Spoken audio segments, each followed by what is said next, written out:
96년 9월 21일 오후 2시 강릉시 강동면 청학전 일대에 확성기를 단 헬기 한 대가 저공 비행에 나섰다. 곧이어 쫓기는 몸으로 북진을 서두르던 무장공비들에게 투항을 권유하는 선무방송이 시작됐다. 동지를 살리기 위해 이 방송을 합니다. 하는 동지들과 함께 침투한 조타소 이광수입니다. 나는 지금 동지를 살리기 위해 이 방송을 합니다. 동지들은 지금 2중 3중으로 완전히 포위되어 벗어날 수 없습니다. 동지들, 이제 동지들은 임무도 수행하지 못하고 북으로 돌아온 돌 동지들에게 돌아오는 것은 처우밖에 없습니다. 그 고통을 어떻게 견디겠습니까? 차라리 단 하나뿐인 목숨을 위해 더 이상 저항하지 말고 자수하여 새로운 삶을 위해 귀중한 생명을 버리지 맙시다.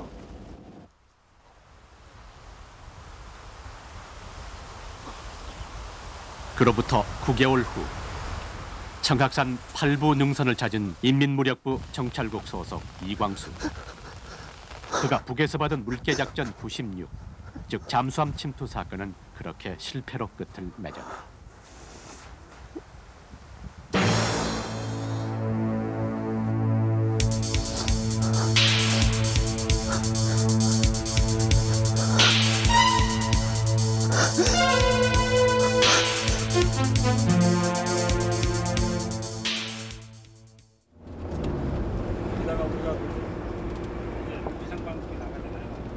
남한에서의 생활 9개월째.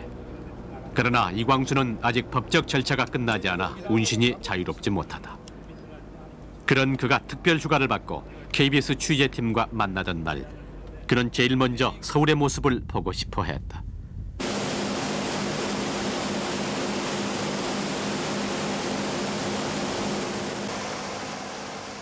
인민무력부 정찰국 상위로 일했던 이광수의 북한 생활은 나름대로 윤택했다. 권력이 따랐고 보장된 미래가 있었다. 그러나 한강에서 바라본 서울의 모습은 북에서 그가 누렸던 것과는 분명 다르다. 무엇보다도 그는 교통지옥을 이룰 만큼 거리를 메우고 있는 자동차 홍수에 놀라움을 금치 못한다.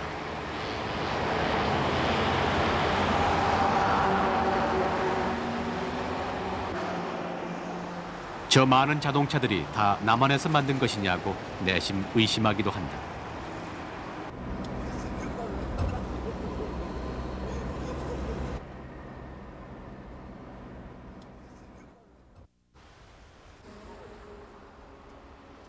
강릉 무장공비 침투 사건은 남북 화해 무드에 찬물을 끼얹었다.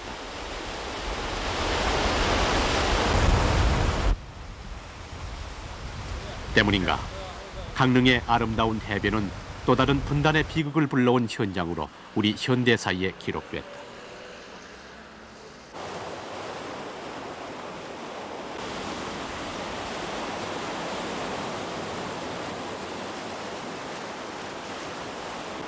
공비가 들이닥쳤던 현장은 관광지로 바뀌면서부터 이곳을 찾는 발길들도 자연히 많아졌다.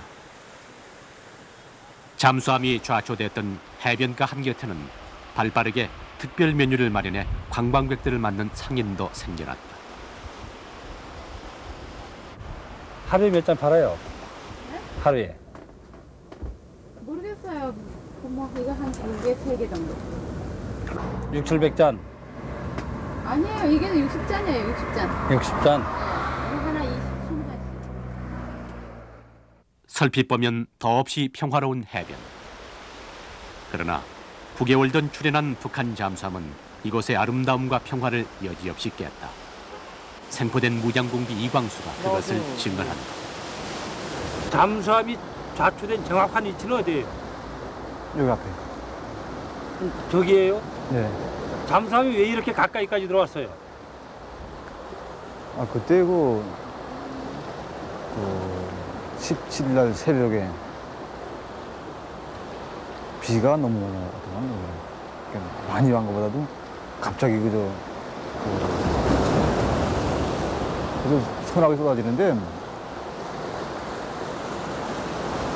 비 온 다음에 반드시 바다 모양이 나빠진다고 합니다, 이거. 이게 그 바다 모양이 나쁘고 그다음에 조류가 심하니까 이게 사람이 이거 그저 400m에서 사람이 들어오긴 바쁘다고 합니다, 그죠? 네. 조류 심하지, 파도 세니까. 그러니까 배 좀 더 가까이 대라. 왜냐면 사람이 쉽게 나가기 위해서 이렇게 배 좀 대다가게 되면 자초된대요, 여기서. 네. 저 깃발대 가지고 저 대 가지고 깃발대라고 하는 거죠. 아, 저게 잠수함 깃발대. 잠수함 깃발대.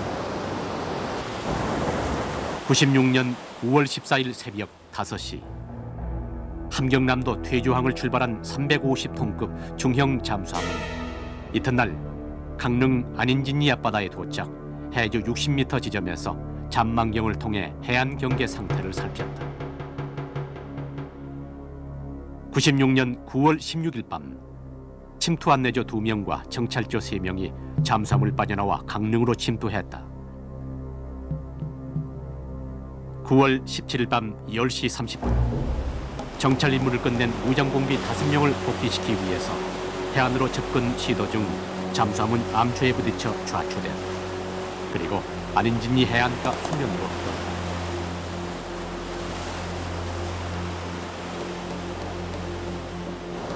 저는 그 무기가 좀 나가라 해서 무기가 좀 나오다가 먼저 나와서 여기서 감시 찍어줘. 사람 들어오니까 예. 감시하다가 따라 올라가죠, 여기. 따라 올라가서 그저 한 150m 올라갔나? 거기 올라가서 그 정찰조하고 안내조 잠수부 벗겨주고 그 잠수부 벗겨서 풀로 덮어놓고 땅 파고 덮어놓고 그러면 올라갔습니다. 개방선으로.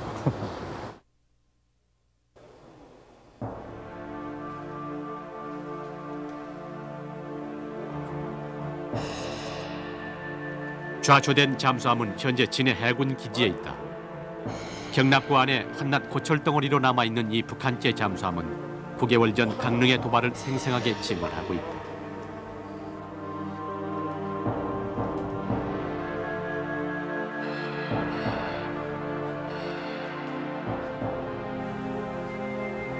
이 잠수함 아랫부분이 상당히 부서졌는데 말이죠. 이건 왜 부서진 거예요? 그 당시는 저는 그 잠수함 제일 선수에 있었기 때문에 그때 상황을 정확히 알려드리지는 못했었는데 제가 느낀 바는 그죠. 그 배를 해안 가까이에 대다가 대던 도중 쿵쿵 소리가 한 2-3번 나더라고요. 이게 이게 좀 이상하다 이렇게 생각했는데 그 격실문을 열라 해서 열어보니까 벌써 사람이 밖으로 나오더라고요. 근데 그 상황 봐서는 이 자리가 그 암체 그 쿵쿵 소리에 암체 걸렸을 때 걸렸는데 그 나오려고 애쓰다가 그렇게 된 것 같습니다. 아, 그래서 부서진 거군요. 예. 여기만 부서진 건 아니잖아요. 여기만 부서진 게 아니라 이거 다 이거 선미 종탄인데 종타. 예, 종탄인데 종타도 나가고 추진기도 다 나가지 않았습니까? 아, 추진기도 그때 전부 부서진 거예요? 예. 와, 무거운데 이거.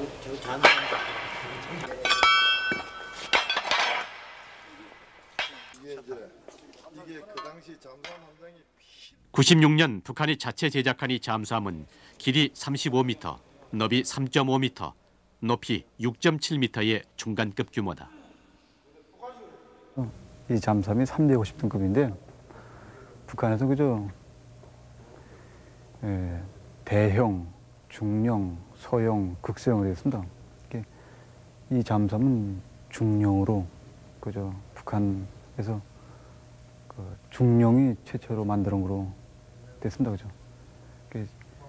그 대형이랄 때는 1,300톤급으로 됐고 중형은 350톤급으로 됐고 소형은 150톤급으로 됐고 극소형은 그저 50톤급으로 됐고 이 잠수함 얼마 만에 본 거죠? 이게 9달 만에 봅니다. 9달. 네. 이 잠수함에서 몇 년 생활했어요? 이 잠수함에서 만 2년 생활했습니다. 만 2년. 네. 상당히 정이 들었겠네. 야, 정이야 많이 들었죠, 뭐. 잠수함 내부는 크기에 비해 비좁고 좌초우 내부를 폭파했기 때문에 덧옷을 입고 헬멧을 써야 들어갈 수 있다.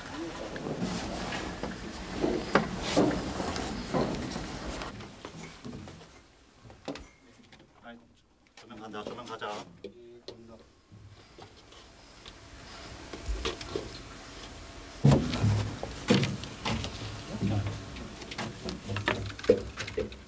아니, 이광수 씨, 잠수함이 상당히 내부는 좁네요.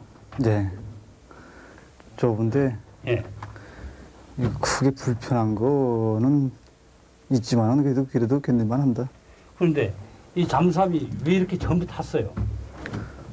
흔적 없애려고 만약 이 북한 잠수함이라는 걸 모르게 해야 되니까 예. 이렇게 모두 다 태워버려야 북한 잠수함을 모르니까 이게 사실 이 배를 폭파시키려고 해야 됐습니다. 이거. 예. 근데 폭파가 안 됐습니다.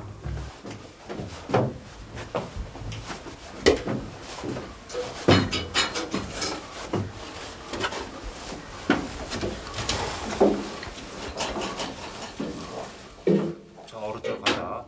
오른쪽. 비록 못 쓰게는 됐지만 잠수함 내부의 기계들은 그을린 가운데도 형체는 남아있다.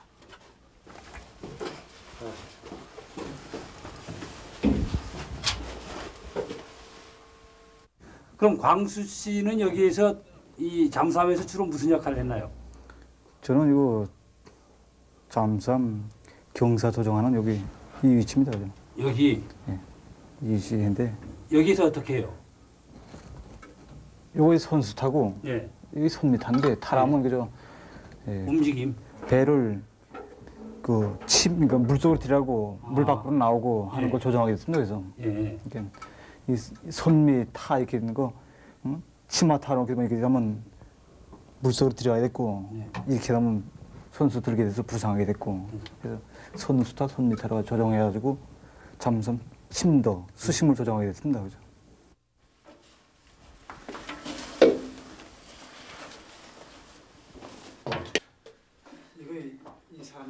잠수함은 원래 해군의 대표적인 공격 무기다.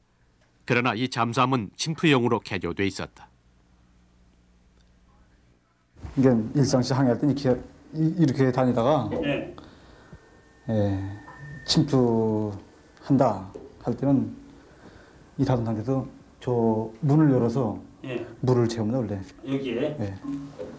물을 채워서 요 실검까지 예. 물을 채운 다음에 그래 이걸 열게 됐습니다. 그죠? 예. 열고 열고. 나가는 건 잠수 기재 메고 예. 나가면 되지 뭐 이렇게 요거는 카메라죠? 네. 이 카메라가 왜 여기 있어요? 원래 저번에 보셨겠지만 침투할 때 예. 모든 동작 하나하나를 그저 이거로 촬영하게 됐습니다. 이 안에서. 그러니까 그래서 나가는 거 동작을 촬영해서 북한에 북한에 임무 수행하고 넘어간 다음에 이 테이프를 가지고 총알 짓게 됐습니다. 총알. 그러니까 무엇을 잘못했는가 이번 작전하는데. 아.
(96년 9월 16일) 밤 강릉 일대를 정찰하기 위해 잠수함에서 나온 북한 정찰조와 안내조 5명은 다시 잠수함으로 돌아가지 못했다.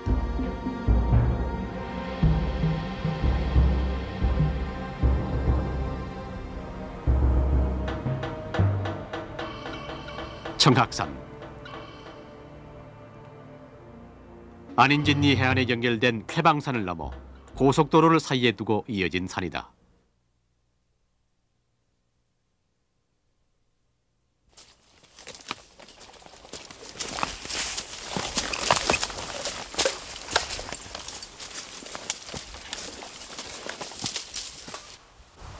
(96년 9월 18일) 오후 청학산 8부 능선에서 총에 맞아 숨진 11구의 북한 무장공비 시체가 발견됐다.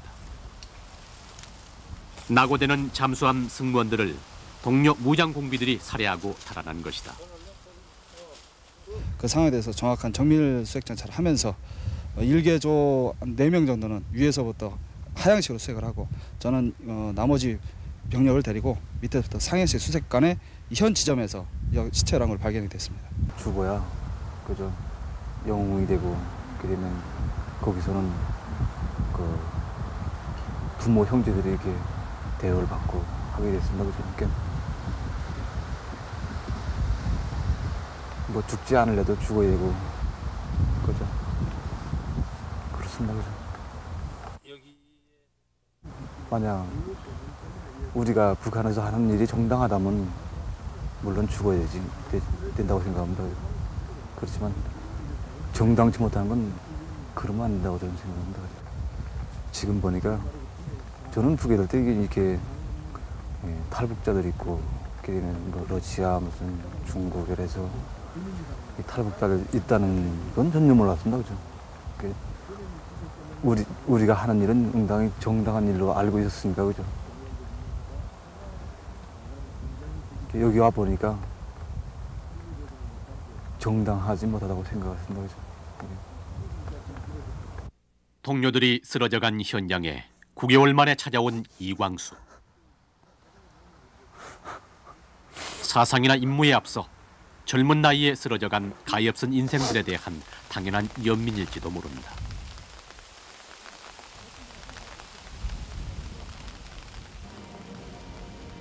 청학산에서 11명이 숨져간 시각, 무장공비 이광수는 강릉시 모전리 교이동의 멧돼지 농가에 나타난다. 정찰조, 안내조 5명과 합류해 일행을 이루었던 이광수. 쾌방산에서 정찰조 3명을 먼저 보내고 유림 등 안내조원 3명이 남았다. 이광수는 배고파하는 안내조원 2명에게 먹일 밥을 구하러 마을에 찾아들었다. 이것이 이광수의 운명을 갈라놓게 돼. 걔는 저거 그대로 있구나 저거. 걔가 짖었어? 네. 네. 걔 짖는데도 그냥 들어갔어요? 네.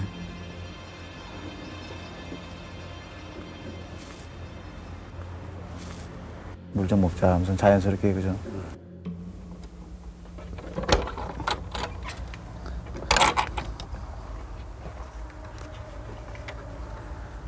여기서 보더라고 이게. 그거 찾으니까. 여기서 찾으니까. 찾으니까 여기 보더라고. 그래서 물 달라니까. 물 달니까 아 그 물 있다고 물 먹으라고. 그러면 그 남자가 안 보이더라고 그러던지. 수돗물 툭 틀어놓고 뭐 물 먹고 뭐근데. 그러면 이 사람들 아줌마 안 보기 때문에 아줌마 또 가자는 신고하러 가자는가 이 생각 들어서 제차 밖에 나가더라. 나와보니까 차인데 이 차에 있었는데 주인이 그 차인데도 여기 있더라고. 그래서 아 저 사람 혹시 차 타고 도망 가려고 하지 않았는가 이런 생각 들더라고. 그래서 주인한테 접근했는데 주인이 물어보더라. 아 송이버섯 따라왔는가 그렇다고. 어디 사시길래 뭐 그러더라고. 어디 사시는가. 아 요 밑에 있다고 그죠. 이 사이 부인은 전화로 파출소에 수상한 사람이 나타났다고 신고하게 되고 이광수는 긴급 출동한 경찰관 2명에게 붙잡히게 된다. 둘이서 이제 매복하는 식으로 올라왔습니다. 쓱 올라와가지고 보니까 여기가 굉장히 그때는 옥수수밭이 많아가지고 이광수가 저를 발견 못했어요. 저희 둘을. 그래서 우리가 먼저 발견하면서 우리가 이광수한테 총을 들고 다니면서 손 들어 하니까 손을 들더라고요. 그리고 난 뒤에 이 친구한테 가서 뒤에 몸 수색을 한번 해봐라 하니까 이 친구가 뒤로 돌아갔어요.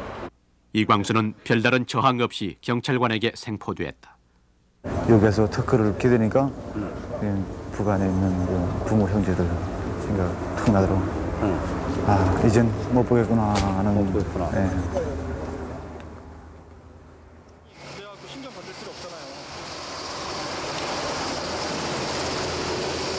북한 무장공비 26명의 수색 작전은 50일 동안 계속됐다. 연인원 219만 7천여 명의 병력이 동원됐으나 11월에 들어서도 3명의 공비는 행방을 찾을 수 없었다.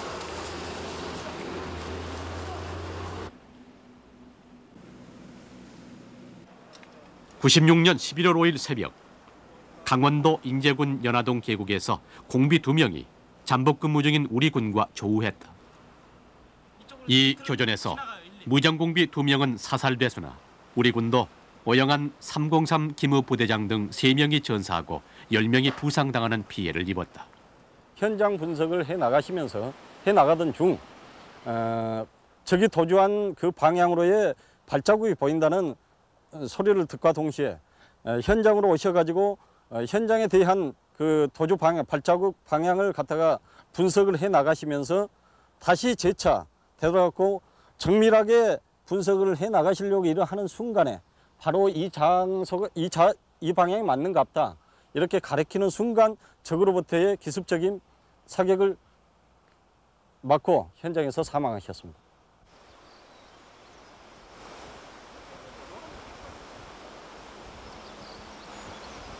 부근에 있던 작전 군인들도 공비의 총탄을 받고 쓰러졌다. 최초의 이게 얼굴 부분에 총탄을 맞았고 그다음에 한 10시경에 다리에 총상을 입었습니다. 지금은 상태가 괜찮으십니까? 네, 지금은 많이 좋아졌는데 아직까지 치료를 받고 있습니다. 네. 머리에 맞은 경우는 피가 안 보였습니다. 안 보여서 마지막 발악을 하던 무장공비 2명도 우리의 용감한 특전사 요원에 의해 최후를 맞았다. 머리를 보니까 머리에 피를 흘린 채 총 위에 얼굴이 마주치면서 있었습니다. 그래서 이제 잡았다고 그냥 막 전부 제가 신호를 했습니다. 하고 나서 그때 상황이 이제 현지 합심되어가지고 여러 사람들이 현이치를 집결하였습니다. 연화동 전투를 끝으로 50일간의 공비 소탕 작전은 막을 내렸다. 잠수함 승선원 이철진의 생사는 확인되지 않았지만 군은 작전을 종결했다. 이 작전에서 26명의 무장공비 중 24명이 사살되고 1명이 생포됐으며 1명의 생사가 확인되지 않았다. 우리 측도 군인과 경찰, 예비군 13명이 전사하고 민간인 4명이 공비선에 숨졌으며 군인 41명이 부상당하는 피해를 냈다. 전쟁이라는 건 언제나 상대적인 것이기 때문에 우리의 그에 대한 대비가 어떻게 되어 있느냐에 따라서 그들이 승산이 있거나 이제 그런 게 결정되거든요. 그래서 그 대비 태세를 점검하고 실질적으로 상륙할 수 있는 그런 지대에 대한 정찰, 이것이 그들에게 필요했던 거죠. 그 강릉 사건을 북한의 전면전에 대비한 정찰 활동으로 보는 근거는 어디 있다고 보십니까? 예, 이 잠수함 침투도 평소에 보면은 그들이 많이 해왔습니다. 이제 그것이 결국은 공작원들이 일부 승조원들이 안내를 받아서 타고 올라온 거거든요. 그러니까 소수 인원이 정찰을 하고 돌아갔습니다. 그러나 이번 침투는 그들이 정찰국의 해상처장 대자가 동승을 했습니다. 또 부처장 상자도 동승을 했습니다. 그러니까 해상처장이 동승했다는 것은 한반도 이쪽 남쪽 동서해안을 전체 관할하는 사람이에요, 그 사람이. 그러니까 그쪽에 실질적으로 해상 침투를 하는 데 있어서의 장단점들을 직접 나와서 분석하려고 나온 거거든요. 사살된 북한 무장공비들이 촬영한 정찰 사진. 첩보 사진이라기보다는 단순한 풍경 사진에 더 가깝다. 그러나 단순한 이 사진이 시사하는 놀라운 사건이 46년 전 이 장소에서 있었다. 강원도 강릉시 정동진리 해안. 해안을 따라 이어진 국도 옆에 민간인들이 세운 6.25 남침 사적탑.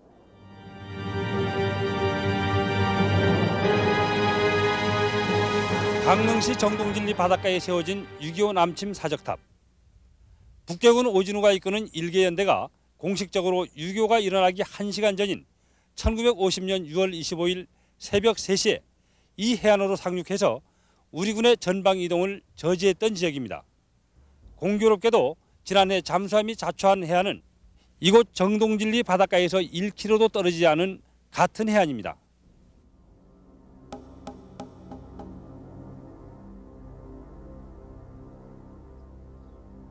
역사는 반복되는 것. 46년 전 6.25 직전 북한의 오진우가 수행에 성공을 거둔 이 작전을 염두에 두고 정찰에 나선 것은 아닌가. 6.25 남침 사적탑과 강릉 무장공비들이 남긴 흑백 사진은 말이 없지만 이 두 개의 증거는 우리에게 또 다른 민족 분단의 비극과 전쟁의 위험을 암시하고 있다.